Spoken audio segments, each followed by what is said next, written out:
Fala galera, eu sou Larissa Rezende, sejam muito bem-vindos ao Dimensão Cultural, o lugar no universo onde filmes, séries, livros e games se encontram. E hoje nós vamos viajar pelo universo dos filmes para falarmos sobre as estreias de 2024. O ano de 2024 vai chegar com muito mais destaques em relação ao cinema do que o ano anterior, até por conta da greve dos roteiristas e dos atores que tiveram em 2023, o que fez com que o calendário de filmes tivesse um buraco ali e, consequentemente, muitas das estreias previstas para 2023 acabaram sendo adiadas para 2024.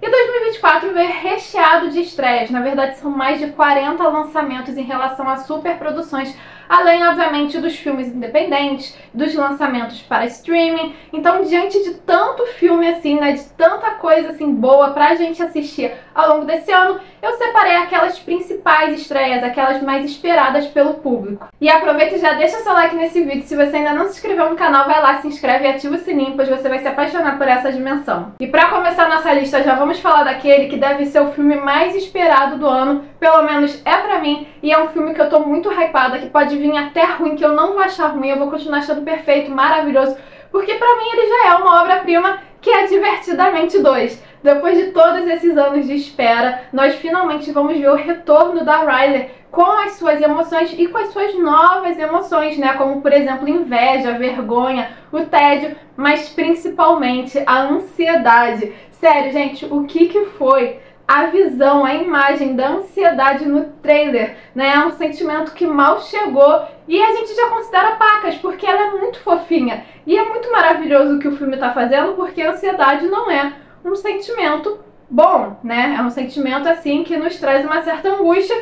E mesmo assim, a gente tá amando. E tudo leva a crer, né? Pelo menos dá a entender nesse início, nesses primeiros trailers, que a ansiedade vai ser um dos nossos personagens favoritos, né? Então, assim, eu tô muito empolgada. Eu tô amando o fato de que a Riley tá na adolescência. Alguém finalmente apertou aquele botão de puberdade, finalmente. E o filme tá previsto pra junho e as expectativas estão, tipo, lá em cima, tá até difícil de alcançar. E uma outra animação super esperada pelos fãs é Kung Fu Panda 4, que vai marcar o retorno do Paul como grande dragão guerreiro, só que dessa vez ele vem um pouco diferente, já que ele foi escolhido para se tornar o líder espiritual do Vale da Paz.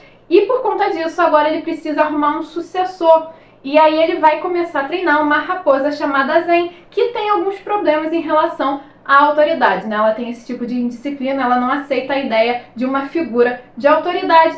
E a situação vai se complicar justamente quando uma feiticeira resolve trazer os antigos inimigos de Paul de volta, né? Então a gente vai ter aí não só o retorno do clássico herói da DreamWorks, como também o retorno de clássicos vilões. Então a galera fã de Kung Fu Panda tá com uma hype também lá em cima. Eu confesso que tem um tempo que eu não vejo os filmes, eu preciso rever tudo pra dizer se eu tô na expectativa ou não, porque eu mal lembro da história, mas com certeza Kung Fu Panda 4 tá aí nessa leva de animações de estúdios que produzem com extrema qualidade e que faz com que a gente crie expectativas cada vez mais altas. E diante do retorno de tantos personagens clássicos, não poderia ficar de fora o gato mais preguiçoso que existe, e é claro que eu tô falando de Garfield Fora de Casa, na qual, dentre todas as animações, acho que foi a animação anunciada com mais antecedência, né? A gente viu o trailer logo de cara e foi um trailer muito fofinho que mostra o Garfield filhote e você já fica com o coração apertado porque ele tava ali morando na rua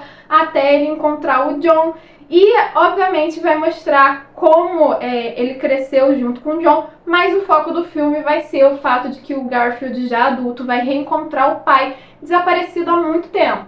E uma vez que ele reencontra o pai, a gente já vê logo de cara que a relação não é a das melhores, ele e o Odd vão precisar sair de casa, vão precisar sair, né, dessa vida de conforto que eles vivem para ajudar o pai numa aventura em uma completa enrascada e confusão.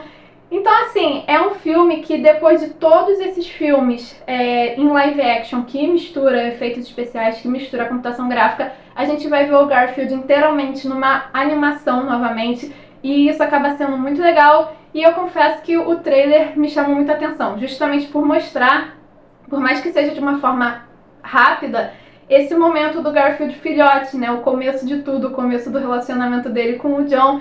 Então eu acho que vai ser um filme, assim, bem legal, bem engraçado, bem comilão ao estilo Garfield. E falando dessa mistura de live action com CGI, nós temos Sonic 3. Depois de derrotar o Dr. Robotnik por 2 vezes e fazer novos amigos como o Tails e o Knuckles, agora o Sonic vai enfrentar um novo inimigo, que é o Shadow, na qual é um ouriço que foi criado pelo avô do Robotnik. E é claro que em meio a essa aventura, a gente vai ter cenas recheadas de gracinha, como é sempre típico do personagem, e corridas desenfreadas bem ao estilo do game, só que infelizmente esse filme ele vai demorar um pouco mais para sair. A sua estreia está prevista só para dezembro, diferente dos filmes anteriores, né, das animações mencionadas, que vão sair no primeiro semestre. Um outro filme que também só vai estrear em dezembro e tem efeitos especiais a balde é justamente Mufasa, né? Depois de um live action de Rei Leão. É muito esquisito falar live action de Rei Leão, porque aquilo é totalmente computação gráfica, mas tudo bem. Depois de um live action de Rei Leão que rendeu milhões para Disney, é óbvio que uma sequência já seria programada, já seria planejada, e no caso não é uma sequência, seria uma prequel, né? O filme vai justamente mostrar como Mufasa se tornou o rei dos leões, o que causou inveja no seu irmão Scar. Particularmente não é um filme que me atrai tanto, justamente porque eu já acho meio surreal a ideia de live action de um Rei Leão, né? Até porque a galera não tá usando o leão de verdade, eu também seria contra o uso de leão de verdade para fazer esse filme. E não acho que seja... É porque assim, eu não sou uma fã ferrenha do Rei Leão. Talvez o filme atraia muito mais aquela galera que tem uma proximidade muito grande com o filme, mas Mufasa seria o tipo de prequel que eu não pediria pra Disney fazer. E programado para maio, nós temos o filme Back to Black, na qual, pelo que foi informado até agora, tudo leva a crer que vai ser uma grata surpresa. O filme vai ser uma cinebiografia da cantora Amy Winehouse, na qual é considerada uma das grandes novas vozes do soul e do R&B, e também uma das personalidades que teve uma das histórias mais trágicas dos últimos 20 anos. Então o filme vai abordar não só esse crescimento, essa explosão na sua carreira, né? Afinal de contas, foi uma cantora que ficou conhecida mundialmente apenas com 2 álbuns musicais, e também vai abordar os seus problemas com drogas, que levou ao seu triste fim lá em 2011, né? Então a expectativa para o filme também é grande, eu creio que seja um filme extremamente esperado, principalmente pelos apreciadores de uma boa música. E em fevereiro, que tá logo aí, daqui a pouco chega, nós temos finalmente a segunda parte de Duna. O filme era para ter sido lançado em 2023, mas acabou sendo adiado para esse ano, e nós finalmente veremos a parte final da jornada aí do Paul Atreides, né, que se aliou aos Fremen e agora tá vendo que uma guerra santa em seu nome pode se espalhar pela galáxia. E agora sim, ele vai precisar escolher entre o seu grande amor e um bem maior, né, e o seu ideal para derrotar os seus inimigos. Então acaba sendo assim um filme muito hypado, até porque a parte 1 foi extremamente bem produzida e conseguiu trazer toda a ideia, toda a essência da obra original, né? E foi uma ótima escolha dividir a obra em 2 partes, até porque Duna é um livro enorme e é um livro extremamente detalhado em relação ao contexto político daquele ambiente, daquela galáxia. Então, para que o público que não leu o livro possa entender, realmente é uma história que precisa ser muito destrinchada. Então, eles acertaram muito em dividir a história, dividir o filme em 2 partes. E eu imagino que essa parte 2 também, ela exceda aí as expectativas. E para quem gosta de monstrões, nós temos Godzilla e Kong, o Novo Império, na qual vai falar justamente de uma nova ameaça surgindo aí, né? Vamos ser sinceros que um filme do Godzilla e do King Kong nem precisa de uma narrativa extremamente profunda, porque a galera gosta mesmo de monstros gigantes aí entrando na porrada, mas esse filme vai falar justamente de uma nova ameaça que vai surgir, fazendo assim com que os monstros se unam juntamente com os pesquisadores de monstros na Terra Oca para enfrentar essa nova ameaça e para tentar entender a relação dessa ameaça com a humanidade, né? O filme tem estreia prevista para abril e nós temos aí, o que tudo indica, o King Kong de manopla e... o King Kong de manopla e o Godzilla de Super Saiyajin. Já em maio tem Planeta dos Macacos, o Reinado, que vai se passar anos depois das últimas histórias, mostrando os macacos como a raça dominante do planeta e o César governando, os humanos vivendo escondidos, reclusos, tentando sobreviver a esse domínio.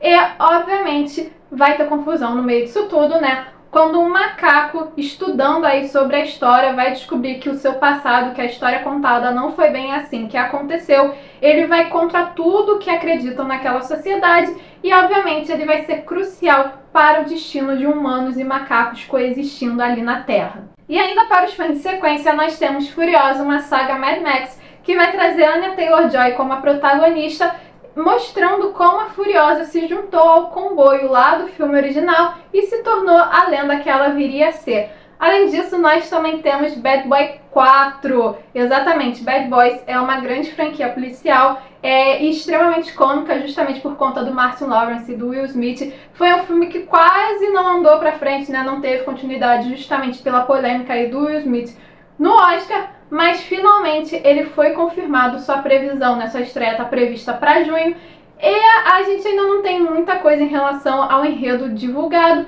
apenas que muito provavelmente a gente vai ver o elenco de Bad Boys 3 de volta agora no quarto filme, levando em consideração já que no final do filme anterior o Will Smith se acertou ali com o seu filho. E 36 anos após o filme original, nós teremos Michael Keaton retornando como Beetlejuice em Os Fantasmas Se Divertem 2. E eu realmente não sei o que pensar em relação a isso, porque eu acho muito perigoso trazer clássicos de volta para o cinema anos depois, né? É perigoso porque às vezes o roteiro pode não sair tão legal, eles podem fazer com que o filme seja atual demais e aí não conversa tanto com o filme anterior.